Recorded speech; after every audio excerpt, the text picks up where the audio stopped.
Oke, kita usahakan setiap jam 8 malam live tentang Mindful Simple Diet. Mindful adalah seni untuk mengistirahatkan pikiran yang sederhana, simple, yang itu efektif sekali ternyata untuk diet Anda yang ingin menurunkan berat badan, ingin menjaga body, dan sebagainya, ternyata ada hubungannya. Nah, tema yang sering kami bahas adalah bagaimana mengubah kebiasaan untuk arahnya bisa mindful, simple, dan diet. Hidup untuk selalu meditatif, untuk simple, dan juga mengatur pola makan. Untuk memudahkan, saya selalu menggunakan ilmu elemen, yaitu 4 elemen yang memang pengaruhnya sangat efektif sekali. Kenapa? Karena ini memudahkan kita untuk mengingat. Jadi otak kita adalah seninya untuk bisa memahami, kita perlu membuat suatu gambaran. Nah, gambaran itu dengan menggambarkan elemen yang sudah kita kenal sehari-hari, yaitu ilmu elemen itu ada 4. Sebenarnya ada 8 ini, tapi yang paling gampang kita menggunakan jadi 4, yaitu tanah, air, api, dan angin. Siapa yang nggak tahu tanah? Siapa yang nggak tahu air? Siapa yang nggak tahu api? Dan siapa yang nggak tahu angin? Jadi dengan menggunakan analogi ini akan memudahkan kita untuk mengingat. Sekali lagi, otak mengingat dalam bentuk suatu gambaran. Nah, gambaran itu akan lebih mudah apabila kita mulainya dengan cara yang sederhana, simple. Nah, seperti yang sebelumnya, bahwa teman-teman yang ingin tahu karakter apa yang dominan di dalam diri kita, itu juga ada dalam ilmu elemen, yaitu tanah, air, api, angin. Kita terdiri dari unsur tanah, ada unsur air, unsur api, dan unsur angin. Unsur tanah itu adalah pondasi kita. Kalau di dalam tubuh itu adalah struktur, yaitu terdiri dari tulang, otot yang membentuk tubuh kita. Kemudian unsur air itu adalah elemen-elemen yang membuatkan kita menjadi lebih fleksibel, lebih elastis. Jadi selain cairan juga termasuk sendi-sendi dan sebagainya, darah dan sebagainya. Kemudian untuk api yang dominan adalah untuk metabolisme. Jadi di dalam tubuh kita metabolisme itu bisa berupa di pencernaan, bagaimana enzim-enzim itu terlibat, bagaimana hormon-hormon terlibat untuk metabolisme tubuh kita, untuk mencerna makanan kita, termasuk juga mencerna pikiran kita. Jadi ide-ide, gagasan itu dicerna menggunakan unsur api. Kemudian kalau udara hubungannya dengan segala pergerakan yang kadang-kadang berkaitan dengan sistem saraf, sistem segala peredaran darah dan sebagainya. Jika segala sesuatu yang bergerak itu kita ambil unsur udara. Jadi tubuh kita memang terdiri dari 4 unsur, tanah, air, api, angin, yang memang sangat efektif untuk kita. Oke, untuk yang baru bergabung, ada Devi Lestari, selamat malam. Kemudian ada Risa Frindi, selamat malam. Ada Maimunah, selamat malam. Jadi ada Herlina juga, selamat malam. Ada Bang, selamat malam. Ada Mama Via, selamat malam. Ada Tristiana Sela, kemudian ada PWD22, selamat malam. Ada Rance, selamat malam. Ada Riz Kilfitri 1961, selamat malam. Ada Yeni, selamat malam. Ada Vicky, selamat malam. Ada Fitria Aryani, terima kasih, selamat malam. Semoga semua berbahagia. Ada Fani Octaviaris Mahendra, silahkan, selamat malam. Jadi hari ini kita bicara santai, ada Kakak Endra, tentang bagaimana seni untuk mindful. Untuk yang paling mudah, yang maksudnya yang paling sering sekarang dialami adalah tentang overthinking. bagaimana kita mengalami suatu keadaan berpikir terlalu banyak hal yang diperhitungkan. Karena kenapa? Karena memang zamannya sekarang adalah kita terlalu sering mengalami namanya distraksi, pengalihan. Cobalah saat ini Anda menonton live, mungkin ada bunyi WA, kemudian ada bunyi yang di HP yang Anda pegang, itu banyak sekali notifikasi yang muncul, yang itu mengalihkan perhatian. Kemudian juga ada anak kita memanggil suami, istri, atau siapa tetangga. Jadi gampang sekali kita teralihkan. Dan kita sebenarnya tidak ada masalah dengan hal itu, tapi yang menjadi penyebab overthinking ini adalah kekhawatiran berlebihan. Awalnya dari mana? Kita memiliki sistem di dalam tubuh ini. Selamat malam, Za. Dalam tubuh ini bahwa kita memiliki namanya mekanisme bertahan hidup. Itu adalah hal yang wajar. Jadi kalau zaman dulu, zaman purba, kalau kita sedang berburu atau berjalan di tengah hutan, ada binatang buas, mekanisme bertahan hidup itu aktif. Jadi hormon-hormon adrenalin, kortisol itu akan aktif untuk membuat tubuh kita, energi kita akan dipusatkan di otot-otot, di jantung yang terasa berdebar, napas lebih cepat, kemudian mata lebih fokus melihat. Jadi tujuannya untuk melihat bagaimana binatang itu kalau tiba-tiba menyerang kita. Nah, semua adrenalin itu akan meningkat, membuat berdebar-debar, kemudian otot jadinya lebih kencang untuk bersiap berlari atau melawan. Jadi fight or flight itu biasanya. Nah, yang menarik, begitu binatang buas itu sudah tidak ada, tubuh kita akan kembali ke mekanisme awal, yaitu relax. Jadi kita tidak lagi merasa tegang, cemas, relax dengan sendirinya, dan itu akan kembali normal. Itu yang terjadi saat zaman dahulu. Selamat malam, Nurul Almilia. Nah, masalahnya saat ini, sekali lagi saat ini, yang menjadi binatang buas, tanda petik ya, yang jadi binatang buas itu adalah bos kita. Di mana bos kita atau teman toksik kita di sekitar kita atau siapapun yang masalahnya itu tidak bisa hilang dalam tanda petik. Kalau binatang buas itu sudah hilang, kita sudah mereda. Tapi kalau bos kita, teman toksik kita, atau siapapun yang membuat Anda cemas, khawatir berlebihan itu tidak pernah hilang, sehingga itu akan terus menghasilkan adrenalin yang terus meningkat. Dan itu menyebabkan terjadinya kekhawatiran yang kronis, yang itu memang sangat tidak bagus untuk tubuh. Kenapa? Karena kortisol, kalau itu terlalu sering aktif, itu bisa membuat tanda petik racun yang paling besar, melebihi dari racun bisa ular kalau kortisol itu. Kalau itu terlalu banyak, itu akan banyak merusak organ, merusak sel-sel, sehingga jangka panjang akan menyebabkan terjadinya penyakit. Jadi wajarlah sekarang hampir sebagian besar penyakit adalah karena pikiran.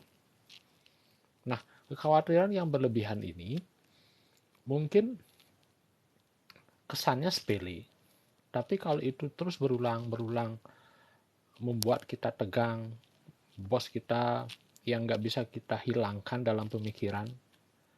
Sebagai contoh, kalau misalkan reaksi binatang dengan reaksi manusia bedanya adalah di mana? Saya kasih gambaran seperti ini. Sebagaimana zebra biasanya minum di kolam atau di telaga, dia diintai oleh seekor singa. Nah, mungkin karena saking asiknya minum, akhirnya singa itu menyergap. Tapi karena lincah, zebra itu bisa menghindar. Dengan berbagai cara akhirnya bisa menghindar. Setelah itu, ketegangan dari si zebra ini sudah hilang. Di saat dia mau kembali melihat tidak ada singa, dia kembali minum. Nah, beda dengannya manusia. Dengan namanya manusia, misalkan kita lagi kemah, padahal kemah kita misalnya sudah sangat bagus, sangat aman, ada pondoknya dari kayu. Di saat kita keluar mencari minum, ketemu macan, kemudian kita khawatir, kita takut, kemudian berlari ke tengah tenda, tapi akhirnya macan itu tidak jadi menyerang.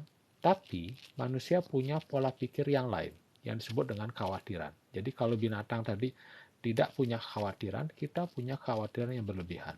Kita akan memikirkan sepanjang malam, bagaimana kalau tiba-tiba singa itu masuk ke rumah kita. Bagaimana kalau tiba-tiba singa itu datang lewat atap kita dari atas, kemudian kita melihat ternyata atap kita bahannya tidak terlalu kuat, nanti kalau masuk bagaimana. Kemudian kita juga membayangkan kalau di saat kita tidur, kemudian singa itu bisa menyusup dan memakan kita bagaimana. Segala pikiran yang sangat mencemaskan itu muncul di dalam diri kita. Padahal sebenarnya singa itu lagi tidak ada. Nah, itulah yang terjadi. Selamat malam, para Dita. Itulah yang terjadi dengan pikiran kita. Kita mengkhawatirkan hal-hal yang belum tentu terjadi. Kita memikirkan hal-hal yang belum tentu terjadi. Tapi kita memiliki antisipasi yang sangat berlebih yang kadang tidak masuk akal. Selamat malam, Mbak Wiwit. Jadi, hal-hal yang tidak masuk akal itu sering kita jumpai, dan itu memicu sebuah pemikiran. Dari pemikiran itu kemudian berlanjut ke pemikiran yang lain. Nanti habis ini gimana? Setelah itu gimana? Bagaimana kalau ternyata seperti ini? Bagaimana kalau misalkan terjadi seperti ini? Dan sebagainya, dan sebagainya, dan sebagainya. Jadi pemikiran yang berulang, akhirnya menghasilkan namanya overthinking. Jadi overthinking itu membuat kita jadi paranoid, kemudian jadi curiga berlebihan, jadi khawatir.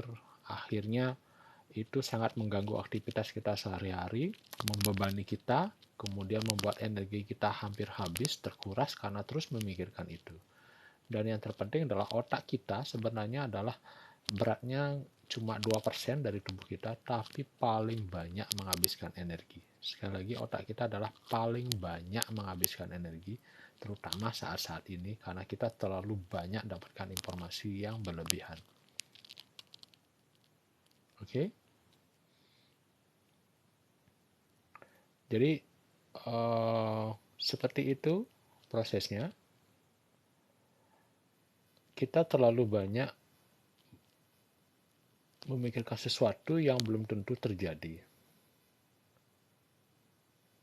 Nah, solusinya apa? Solusinya adalah kita berusaha kembali seperti anak kecil. Anak kecil kelebihannya apa? Adalah rasa ingin tahu. Rasa ingin tahunya yang besar itu memberikan energi kita suatu energi yang menyenangkan. Jadi kita tidak bisa merasakan dua hal yang sama. Sedih sekaligus senang. Tidak bisa. Kita hanya ada dua pilihan. Sedih, khawatir, pokoknya pilihan yang negatif ya. Khawatir, cemas, ketakutan, perasaan yang negatif itu. Atau kita senang, bahagia, ceria, gembira, bersukacita, bersyukur, dan sebagainya. Itu adalah sisi yang positif. Kita tidak bisa merasakan positif sama negatif secara bersamaan. Jadi kita bisa memilih salah satunya. Nah, salah satu yang paling gampang adalah membangkitkan rasa ingin tahu. Jadi saat kita mengalami kekhawatiran, berpikir apapun yang kita pikirkan, bangkitkan rasa ingin tahu. Seperti anak kecil yang tidak pernah berpikir, misalkan dia mendekati knalpot, kita tahu bahwa itu panas bisa menyebabkan, tapi karena rasa ingin tahu, dalam artian di dalam diri kita itu bukan seperti anak kecil ya, melakukan sesuatu tindakan fisik, tapi dalam pikiran kita bangkitkan rasa ingin tahu. Dan kita tahu kita sudah dewasa, tentu tidak mungkin seperti anak kecil yang memegang api dan sebagainya, tapi yang kita ambil adalah rasa ingin tahunya. Jadi saat kita berpikir, nanti kalau bos ini gimana, bangkitkan gitu, bisa bergumam dalam hati. Kalau saya emang membayangkan rasa ingin tahu adalah seperti habis ini gimana ya gitu. Jadi dengan membangkitkan rasa ingin tahu, pikiran kita itu tiba-tiba berhenti untuk memikirkan itu. Karena namanya rasa ingin tahu adalah sesuatu yang memang belum pernah kita ketahui sebelumnya. Itulah yang dimaksud dengan rasa ingin tahu. Artinya kalau kita sudah tahu, kan tidak ada rasa surprise-nya, nggak ada rasa terkejutnya, nggak ada rasa yang menarik. Tapi kalau rasa ingin tahu itu kita munculkan, itu adalah ada sesuatu yang menarik, ada sesuatu yang membuat kita perhatiannya lain jadinya. Seperti kita baru pertama kali datang ke suatu tempat yang indah, yang memang belum pernah kita ketahui, belum pernah kita bayangkan, kita jadi rasa ingin tahunya besar. Seperti apa sih tempat itu? Seindah apa sih tempat itu? Jadi rasa ingin tahu itu yang membangkitkan suatu perasaan yang mengaktifkan namanya hormon, yang hormon kebahagiaan yang bisa jadi dopamin atau serotonin, yang mengubah tubuh kita untuk tidak lagi memproduksi kortisol. Kalau saat kita lagi cemas, lagi khawatir, yang sering diproduksi adalah kortisol atau adrenalin.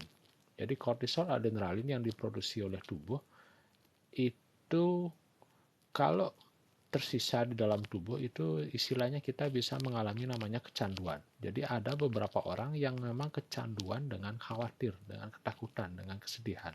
Saya banyak sekali melihat hal seperti itu. Maksudnya gimana? Kok orang ini tidak kapok-kapok ya? Sudah sering dipukulin kita misalnya sama suami, kok tidak mau pisah, tidak mau apa, tapi kok senang sekali dipukulin. Ternyata emang ada orang yang kecanduan dengan itu. Jadi ada orang yang kecanduan menceritakan penderitaannya. Ternyata setelah penderitaan diceritakan, ada yang orang memperhatikan, akhirnya dia terus cerita sakitnya, terus ini ternyata dengan menceritakan kesakitannya, penyakitnya, itu ternyata orang jadi lebih perhatian dan sebagainya. Akhirnya itu terus melakukan, itu kecanduan. Kecanduan memang yang tidak efektif. Kenapa? Karena kita menceritakan aib kita sendiri, menceritakan kejelekan sendiri. Ternyata itu ada kecanduan seperti itu. Nah, mencegahnya itu adalah dengan mengubahnya. Mengubah memang tidak nyaman, tapi dengan kekuatan dari rasa ingin tahu, itu akan menghasilkan suatu energi yang besar yang bisa kita jadikan hal-hal yang bermanfaat. Jadi, khawatir, takut itu juga adalah energi, tapi energinya merusak. Nah, kita pinginnya energinya adalah energi yang bermanfaat. Jadi, dengan menggunakan hal itu, kita bisa secara efektif untuk mengaktifkan hormon-hormon kebahagiaan kita, yaitu serotonin, melatonin, kemudian oksitosin, yaitu hormon kasih sayang, kemudian dopamin juga yang membuat kita senang, ketagihan, dan sebagainya. Jadi hormon-hormon kebahagiaan itu bisa diaktifkan dengan menggunakan kekuatan namanya rasa ingin tahu.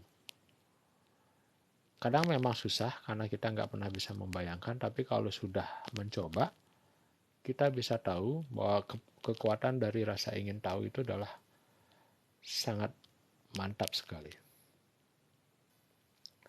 Oke, santai dulu.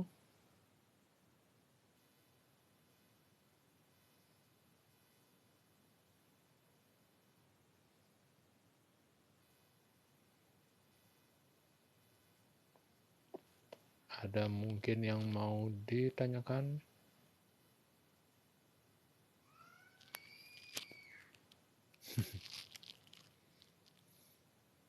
Lagi nyoba aplikasi ini pakai kumis. Ternyata lucu ya.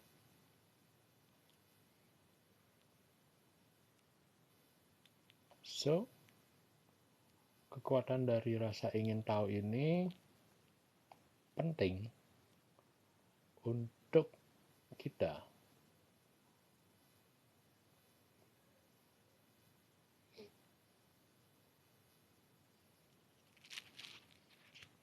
Oke, ini suasananya biar nyaman, santai. Jadi saat ini kita lagi berada di pegunungan yang sejuk. Jadi hari ini kalau Anda bisa merasakan, membayangkan diri Anda sedang berada di pegunungan yang sejuk, tenang, damai. Kemudian ada embusan angin di sepoi-sepoi dari pohon yang Anda rasakan di kulit Anda. Kemudian sejuk, nyaman, lembab. Kemudian juga Anda hirup bau tanah, bau udara, bau wangi dari bunga-bunga. Anda bisa aktifkan semua organ-organ indera Anda, penciuman, pendengaran, penglihatan. yang membuat pikiran Anda jadi lebih rileks. Oke. Aneksul.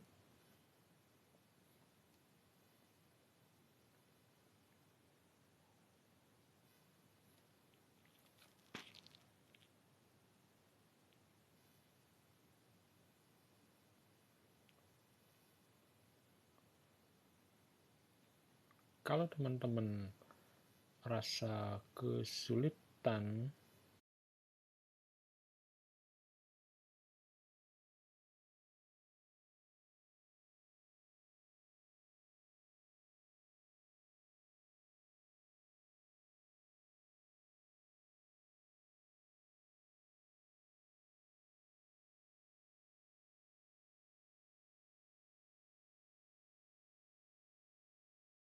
bol itu efektif sekali untuk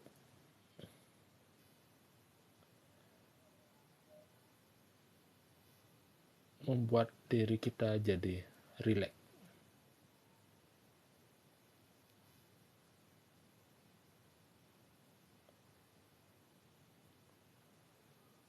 Singing ball itu menghasilkan energi yang luar biasa karena singing ball itu membuat energi yang dihasilkan dari getaran. Jadi frekuensi atau vibrasi yang dihasilkan dari sebuah singing ball itu membuat frekuensi atau vibrasi di pikiran kita selaras. Nah, keselarasan itu akan menghasilkan ketenangan. Nah, ketenangan itu akan memberikan keheningan. Keheningan itu akan membuat energi kita terkumpul. Energi kita terkumpul, terpusat, tidak bocor. Nah, itu akan memberikan simpanan energi yang bisa kita pakai untuk apa saja. Jadi energi kita tidak terpencar kemana-mana. Energi kita tidak boros. Energi kita tidak bocor. Jadi energi kita akan terkumpul dan itu kan memberikan kekuatan yang memberikan efek yang sangat bagus sehingga kita bisa mendapatkan ketenangan.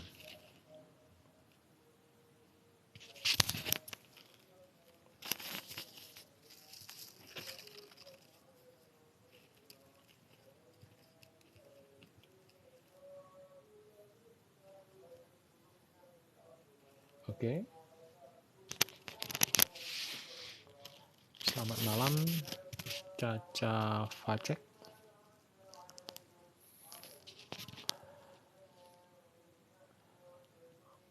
Mindful itu penting. Kenapa? Karena itu adalah seni untuk mengistirahatkan pikiran. Sekali lagi, pikiran kita yang overthinking, yang terlalu banyak dipikirkan sehingga membuat kita menjadi terkuras energinya, membuat kita jadi seperti kehabisan energi karena kita terlalu banyak mengkhawatirkan hal-hal yang belum tentu terjadi. Jadi dengan kekuatan dari mindful itu, tentunya kita bisa mengarahkan energi kita untuk hal-hal yang lebih bermanfaat. Kenapa? Karena begitu kita bisa mengistirahatkan pikiran, kita akan banyak sekali energi yang terkumpul, terkoneksi, yang membuat tubuh menjadi punya cadangan energi, di mana cadangan energi itu bisa digunakan oleh tubuh untuk hal-hal yang bermanfaat, seperti untuk detoksifikasi. Jadi kita juga saking banyaknya racun yang masuk dalam tubuh, tidak hanya di pencernaan, tapi racun pikiran. Istilahnya adalah racun kuantum. Pikiran itu terlalu sangat aktif sehingga kita itu memasukkan sesuatu yang membuat tubuh kita ini menjadi terlalu banyak sampah dalam tanda petik di dalam pikiran kita. Jadi itu yang masuk sehingga akhirnya terkumpul, terakumulasi, menyebabkan terjadinya efek yang sangat buruk terhadap organ-organ di dalam tubuh. Jadi dengan adanya energi yang terkumpul dari mindfulness atau meditasi, energi itu bisa digunakan untuk mendetok tubuh kita, untuk membersihkan tubuh kita dari racun, dan itu sangat-sangat bermanfaat. Oke, itu saja dari saya live hari ini. Semoga bermanfaat. Terima kasih.